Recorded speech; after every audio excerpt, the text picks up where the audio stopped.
Welcome, everybody. Thank you so much for joining us here today at HR Tech Talks. I am George Rogers, your host today, and I'm excited about a conversation we're going to be having today with Matt. And I want to just bring him up right away to have this great discussion as we are both passionate about some similar things, and I know you're going to enjoy it as well. Without further ado, Matt, tell us a little bit about who you are, my friend, and what you're doing right now.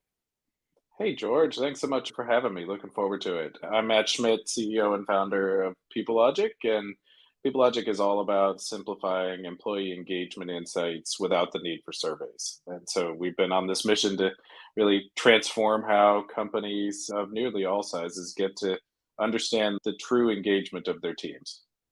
Awesome. So, as we're diving into this engagement piece, what kind of problems or solutions are you providing with your technology, solving these things for your clients? Yeah, we started by trying to solve the problem of retention. And that came out of building my last company, D Zone, which we built towards a successful exit. But we kept getting surprised by folks leaving and by people burning out. And as we built PeopleLogic, we started to realize that the traditional employee engagement surveys and the increased focus on pulse surveys just wasn't doing the job. And so we really help people teams, and HR teams get their time back and reduce their survey fatigue and the bias that comes from those things by drawing the important signals about their team's engagement and connectivity and productivity right from the exhaust data that they're of the tools their teams are already using. Think about not just your communication tools, but also your productivity tools. So your HubSpots, your Jiras, your Asanas, your Salesforces, and really leveraging the wealth of information that companies of all sizes have right at their fingertips, but tend to leave on the floor. Yeah. One of the things that I love about People Logic, and it's very data driven, right? That's something that focus a lot on, especially for healthy companies in all things, right? From a business standpoint, but especially when it comes to the culture and the engagement piece and how that actually directly coordinates and connects with retention, right? Where there's bad engagement, where the culture is not good, people do not want to stay in those places very long. What it is about your data that helps the engagement data that's becoming a key to the organization's health? Yeah, one of the key places that people start to use our product for is really to understand the connectivity between teams. Who are those culture carriers? Who are those influencers that aren't necessarily the formal managers or the people that you would expect? Because we're showing you the graph using ONA, organizational network analysis, you can see that really easily about where you have those bottlenecks, but on the flip side, also those influencers, right? And as far as company health and organizational health, as we call it, you also can leverage this data to really understand, are your customers at risk because of engagement issues, right? Maybe you've got the wrong set of people that are Yeah. focusing on your most important customers, and that has a direct tie to your bottom line. And that's the place where ultimately we're taking this product and allowing you to be able to put together, how does engagement relate to revenue and profit? That direct connection with, I always say as a business owner, I had 18 retail stores. And one of the things that we learned very quickly is that if we don't take care of our number one customer, which is our actual employees, if they are not bought in, if they're not engaged and understanding not just the process and the systems on what they're doing, but why they're doing it, it really does affect your actual clients and customers on the outside that Mhm. you're trying to bring in to build your business customer base. And so with that, how do you then bring in People Logic and some of your clients that are loving and thriving with it right now? What are some other areas that you feel that it really brings an organization together when it comes to the data, the engagement, the customers and clients that it comes into? What else are you seeing as a trend within your software? Yeah, it's really interesting because it very often starts with getting rolled out to a people team or an HR team, right? But after that people team has started to mature and they've started to see the data and they understand, like, oh, wow, this can be really helpful for the managers within my organization or my department heads. And so then the platform starts to expand out into those other groups. And we really drive that change within the organizations through what we call OIRs, or observations, insights, and recommendations, that are really focused on taking the data showing how it's connected to other pieces of information within the organization, and then telling you, okay, what's the next step? And what we're seeing is that organizations are really very keen today on trying to hand as much of the change and the process and the direction down to those managers within the organization, because everybody's out of time, right? They're Yeah. all completely overloaded and they need to be able to do more with less, and they want to have these playbooks that they can hand to others within the organization to allow them to carry the ball forward and keep their people engaged in a continuous fashion. Awesome. In regards to some of the trends that you may be personally watching, I know during this time, especially summer, kids are out of school, your parents are adopting. We've gone through these crazy transitions over the last couple of years with the pandemic, virtual Mhm. work, back in the office, summer hybrid.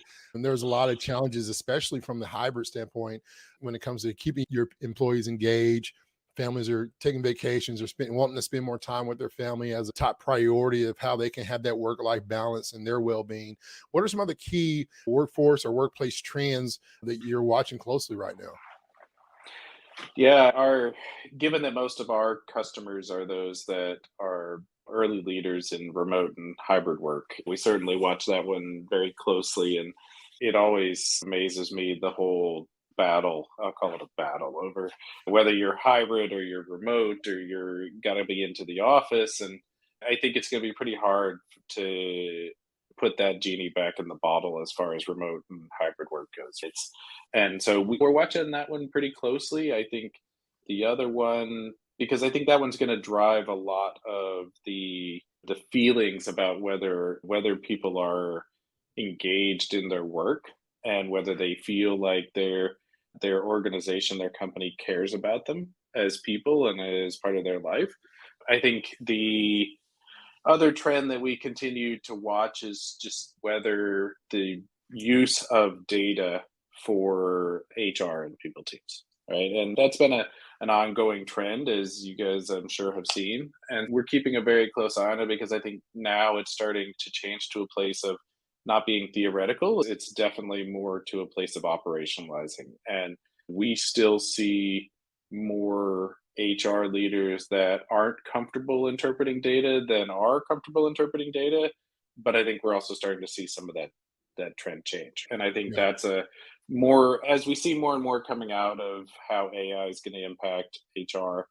I think that's gonna continue to change because the it's evolving the market very rapidly, and those that don't change are going to get left behind pretty quickly.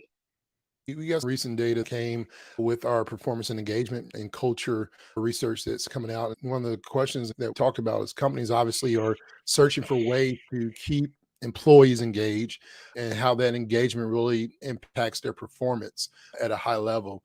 And the struggle with a lot of employers is that how well are we listening when it comes to listening to what really matters? So we're listening, but are we listening to what really matters?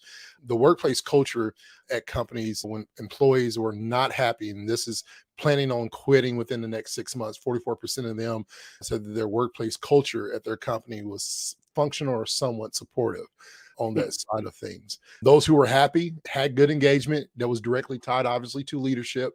77% of them say, you know what, our workplace culture is functioning and supporting. And so having that culture and that engagement is so important. I want to talk a little bit about the power of leadership because I believe a Mhm. lot of this is influenced through leadership. What's your take on that piece when it comes to leadership and how it influences the workplace culture and engagement? Yeah, that's a great segue. And I think there's been studies for years talking about how one of the biggest drivers for engagement is your manager, right? And I think people in today's world, the newer generations of workers expect their managers to not just be a manager, but to actually be a leader. Yeah. And I think the more we see that, it's about caring about their people as actual humans and in making sure that work and life are integrated. And what we find is that when an organization cares about all the different facets of the worker as an actual human, and acknowledges that there is a life and there's a work, and sometimes those are integrated and sometimes they're not, the that those workers are happier and more productive and more engaged, right? Yeah. And we see that even with our own small team, right? When we push into places of being less focused on being people first, we can see the engagement drop within our team. We can see that the work life integration component of our stay factor score changes, or we can see that people pull away from the rest of the organization because they're frustrated. And I think the more that you give leaders in the organization those early warning signs that are oftentimes very subtle, Yeah. the sooner they can take advantage of it and be prepared to show the employees that they're proactive. And I think sometimes just being proactive about it makes all the difference. Yeah, staying engaged. I always say we believe that the psychological definition of belonging and connecting and feeling that is that they feel that direct connection of accepted, of respected, and appreciated by their direct leader. And so having that sense of connection where leadership really caring for people. One of the things Mhm. that I find interesting in the HR space in general, human resources, that putting human back into this as well, that we truly care for people, having leaders that truly care, not just for profit, but for people is so important. With People Logic, one of the things that kind of stuck out with me when I was looking at your website and I was checking it out was it really connects people with data. And so there's so much that data can do, but how you connect that data, be able to give it to the leadership so they can better understand and transition. Can you talk a little bit about some advice when it comes to employers to help them improve that connection with leadership and engagement? What would be some advice for those, and maybe tie into, as you talked about in the beginning, that retention piece, right? Because with leadership, Mhm. if you're engaged or not engaged, that really can affect your retention efforts. Sometimes it's as simple as just paying attention, right? As a leader, and I know that sounds fairly trite, but too many in today's world where we're operating this hybrid or remote world, you tend to pay attention to the ones that are either present or the ones that are perhaps the squeakiest wheel. And I think where data can help us is to start to pay attention to those signals that are outside of the squeaky wheel, right? And by paying attention, we start to see where there's the risk. And again, that's that being proactive. And sometimes it's simply looking for a leader. One of the things that I find is that it is you get the best results when you take the time to offer individualized management to each of your direct reports, right? And whether that's to those that are reporting directly to you, or maybe it's a skip level, right? Finding out how they like to manage, the cadence that they like to be checked in with, the questions that make sense from a leadership perspective. I think there's the more that you can treat everyone as an individual rather than, oh, I need to just go through the motions here. That's where you start to make the biggest impact on those types of things. Because, where people are very perceptive and they start to notice when you are treating everything like it's just routine, right? Or a cog. And I think that's where the more you can move towards that individualized style of management, yes, it may be more work for you, but the impact that it'll have on the organization is dramatic. Can you share with us, and maybe there's some exciting news or some things that you have, any exciting things about People Logic that you're looking forward to as we finish up this quarter and going into the summer, fall season? What's really moving and moving your heart and you're very fired up about right now? Yeah, we're super excited. We were recently recognized for an HR Tech Award from Lighthouse and super excited about that and the recognition for the whole team on that. We're excited about some of our recent customer wins. And I think the thing that has me most fired up is really the next generation of features that we're adding to the platform. Growing the set, the technology that we use. We've added more than 50 new integrations through our partner with Merge. And we have some exciting new stuff around how we look for those early warning signs and surface those to you coming out here in the next couple of weeks. And the more we push to just have it be so drop dead obvious about where you need to pay attention to the risk in your organization. That's what really gets me excited and fired up. My last question, and this is, I just had a note on it because I personally want to know a little bit more about the stay factor, this algorithm that you use. Can you just kind of share a little bit about this? Because it combines factors of an engagement and that burnout Mhm. into one score. How can managers use that information? Talk a little bit about it so other people may know about Yeah, it, but how can they use that information to improve their engagement levels across their team with the stay factor piece that y'all have? yeah, the great question, and there's a couple of different ways. So the stay factor score is calculated from all the different data that we pull in from the tools that you're using and the interactions within those tools. And then we break it down across six different components. Things from your productivity, your work life integration, your meeting culture, your time off, and your tenure, and other things, right?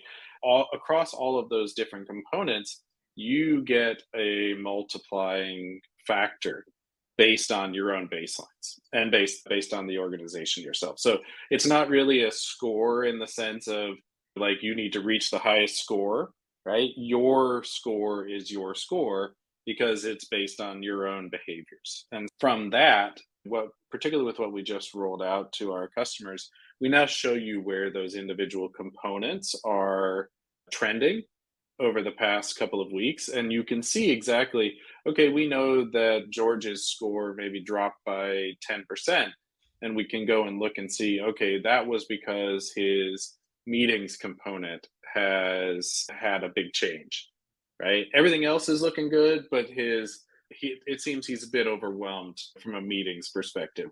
And that then gets paired with these OIRs, these recommendations, right to the manager or to the people team that tell you exactly what to do to take corrective action. Yeah. So there's some people logics automatic like insights and recommendations help managers as well stay up to date.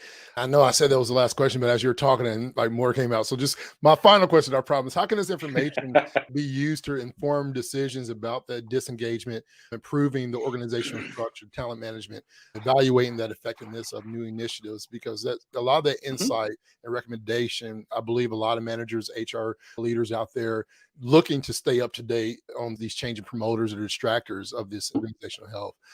Close us out with that piece. I promise I won't. Yeah, that's a great one. Yeah, really, as far as the stay factor score for each individual is concerned, it's all about bringing that to the conversations with your direct reports in a positive way, right? And so we're always encouraging you to have those. This isn't a punitive conversation. This is hey, I see that you're struggling here. You're putting in a lot of hours outside of work. How do we bring that back in line to what we want? As far as identifying those change agents and the where you've got some rough spots in your org structure, that's where the graph and the way we display that to the managers and the HR leaders comes into play. And then we surface, hey, you should be paying attention to here because we've identified this influencer, but he's not in a position of actually being a normal influencer. And so it's all about showing both in a visual way and then also then in a way that we alert you through email and Slack at the appropriate time so that you can take action. If anybody was looking to connect with you, Matt, where would be the best place for them to connect with you? Yeah, absolutely. You can find me on LinkedIn or you can just shoot me an email at matt@peoplelogic.ai. Awesome. I appreciate you, Matt, as always. A great conversation with you here today on HR Tech Talks, and looking forward to following more with People Logics. Thank you so much. Fantastic. Thank you, George. Appreciate you having me.